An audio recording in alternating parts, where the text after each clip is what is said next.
Pag-uusapan natin ngayon ang papel ng mga wika sa Pilipinas at ilang mga bansa sa pagkakaisa, pag-unlad at kaayusan sa ating lipunan. Mahalaga ang wika sa isang individual. Isa itong paraan ng komunikasyon. Ito ang paraan ng tao para maintindihan niya ang kanyang sarili at maibahagi niya sa iba ang kanyang gustong sabihin. Ito rin ang marker o tanda ng identidad. Nakikilala siya, ang kanyang pinanggalingan, naging paraan ng pamumuhay sa loobin sa wika at paraan ng pagsasalita at paggamit ng kanyang wika. Sinasalamin ng wika ang kultura ng isang grupo, komunidad, lipunan at bansa sa iba't ibang panahon at henerasyon. Wika ang nag-uugnay sa mga tao sa lipunan at nagpapanatili sa kaayusan, sa pamamahala at pagkakaisa ng mga mamamayan. Kaya naman, masasabing hindi lang pang-individual, kundi panlipunan at pambansa din ang wika. Ito ang dahilan kung bakit isinasabatas, binubuo bilang polisiya o patakaran at pinaplano ng mga pamahalaan ang paggamit ng wika sa kani-kanilang bansa. Totoo ito lalo sa mga bansang multilingual, multikultural at multi-etniko. Mayaman sa likas na yaman, hindi sofistikado ang paraan ng pamamahala at maraming wikang sinasalita ang mga bansang ito kung kaya nasakop sila ng mga makapangyarihang bansa. Karamihan sa mga bansang ito ay mula sa Asia, Africa at Latina America. Karamihan naman ng sumakop ay mula sa Europa at kaalyadong bansa sa Asia, gayon din ang Estados Unidos. Ang mga nasasakop na mga bansa ay nangailangang magplano para sa kanilang mga wika matapos silang makalaya o mabigyan ng kalayaan. Ito ang inaasahan nilang magbibigay ng kaayusan, pagkakaisa at kalayaan sa pamamahala. Ganito ang naging mga patakaran sa ilang mga bansang nabanggit. Halimbawa ang Malaysia. 4 ang pangunahing wika sa Malaysia. Bahasa Malay, Pukien, Tamil at Ingles. 4 din ang sistema ng edukasyon batay sa mga wikang ito. Ginamit ang wikang Malay sa edukasyon sa konstitusyon ng 1957. Tinawag na Bahasa Malaysia ang wika para hindi eksklusibo sa mga Malay. Ginawa itong wikang pambansa, lingua franca at wikang opisyal. Itinuro bilang subject sa primarya at sekundarya ang Ingles at isa ring wikang opisyal, bunga ng patakaran ng mga British na sumakop dito. Ang Indonesia naman, mga 400 wika ang sinasalita sa Indonesia. Pinakamaraming tagapagsalita ang Javanese. Gayunman, ang bahasa Indonesia ang lingua franca na batay sa wikang Malay. Wikang Malay ang wikang pambansa sa konstitusyon ng 1945 nang lumaya sila sa mga Dutch na sumakop sa kanila. Naging batayan ng pagpapatibay sa bahasa Indonesia ang pagkakaisa sa pagkakaiba o Bhinneka Tunggal Ika o Unity in Diversity. Itinuro ang Ingles bilang subject, wikang pambansa, wikang opisyal at wika ng edukasyon naman ang bahasa Indonesia at nanatiling wika ng komunikasyon ang mga katutubong wika. Ang India, binubuo ito ng mga 800 wika at 1,700 dialekto na kabilang sa 4 na pamilya ng wika. Indo-Aryan o 3/4 ng populasyon, Dravidian, Austro-Asiatiko at Tibeto, Burmese o Tibeto-Chinese. Nang lumaya sa mga British noong 1947, Hindi at Ingles ang opisyal na wika. Sa konstitusyon, maaring mamili ang 18 linguistic states o estadong federal. Sa teritoryo ng Indian Union Government naman o estadong parlamentaryo, Ingles, Hindi at Sanskrit ang opisyal na wika. Sa Pakistan, sa 57 wika, mayroon ang Pakistan kasama ang Ingles, ang Bengali, Urdu, Arabic at Sindhi na mga pangunahing wika. Urdu ang lingua franca, wikang opisyal at wika ng edukasyon.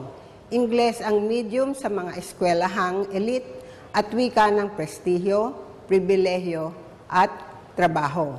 Nagsilbing simbolo ng pagkakaisa mula sa etnikong pagkakawatak-watak at bahagi ng Islamisasyon mula pa noong 1958 sa ilalim ng iba't ibang pinuno nito. Noong 1947, ito lumaya mula sa mga British. Sa Tanzania, mahigit na 100 wika mayroon ang Tanzania. Nang lumaya sa mga British, naging Swahili ang wikang opisyal na dating Ingles. Isa itong lingua franca. Sa kasalukuyan, Ingles ang wikang panlabas, Swahili ang wikang panloob, at ang iba pang katutubong wika na karamihay mula sa Bantu ang pangkaloob-looban.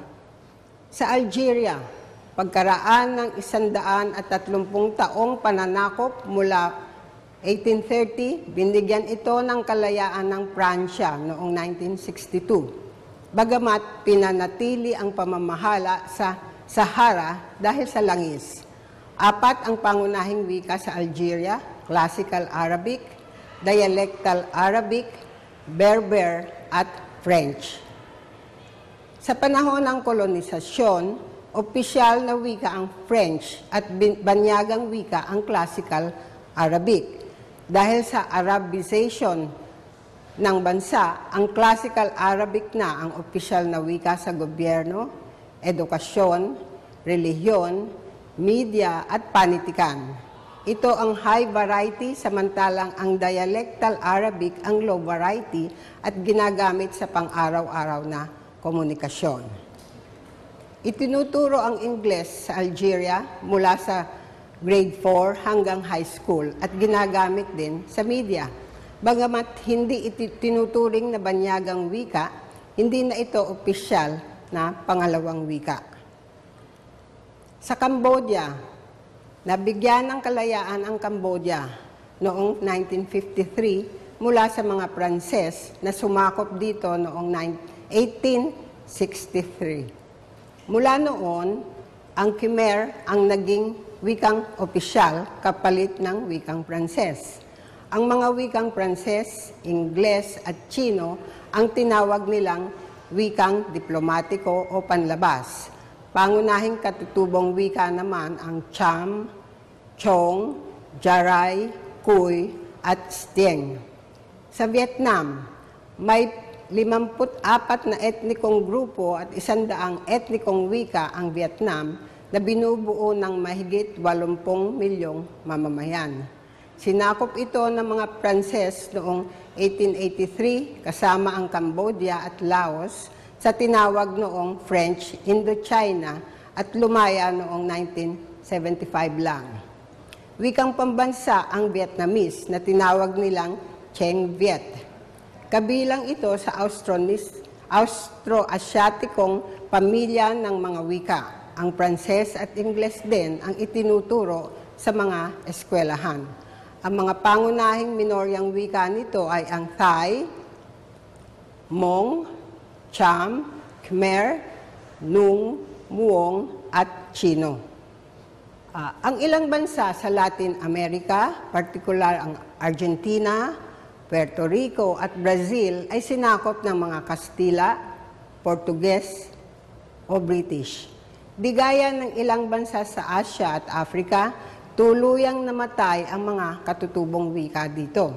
Sa ngayon, ang wika ng mga kolonisador ang pangunahing mga wika sa mga bansang ito. Tingnan naman natin ang Pilipinas. Sinakop ng 3 banyagang mananakop ang Pilipinas mula 1521 hanggang 1942. Una ang mga Kastila, tapos mga Amerikano at pagkaraan ng mga Hapon. Sa konstitusyon ng 1935, 1973 at 1987, iba-iba ang naging wikang pambansa at katawagan dito. Sa unay, Pilipino, batay sa Tagalog, at pagkaraay Filipino, batay sa mahigit 100 wika at 500 dialektong sinasalita dito, kasama ang Ingles at Espanyol. Di gaya ng iba pang nabanggit na bansa, maliban sa ilan sa Latin America, ang wikang Ingles pa rin ang namamayani sa kabila ng pagkakaroon nito ng katutubong wikang pambansa na nananatili lang simbolo sa kabila ng pagiging wikang opisyal at wika ng edukasyon din kasama ng Ingles. Implementasyon ng problema dito.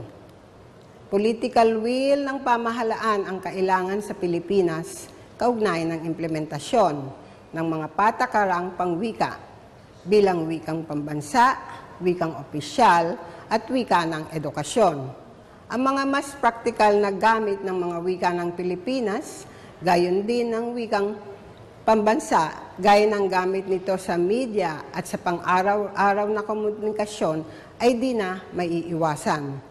Sa mas mataas na antas ng gamit nito, gayon man, hindi ito nabibigyan ng tuon. Ayon nga kina Nettel at Romain noong 1992 at ng Sami Language Act 1992 ng Norway, ang mga tratado, ahensya, batas, website ng bawat bansa kaugnay ng karapatan ng mga katutubo at katutubong wika ay hindi magiging mabisa kung walang garantiyang ipapatupad ito sa level na pambansa.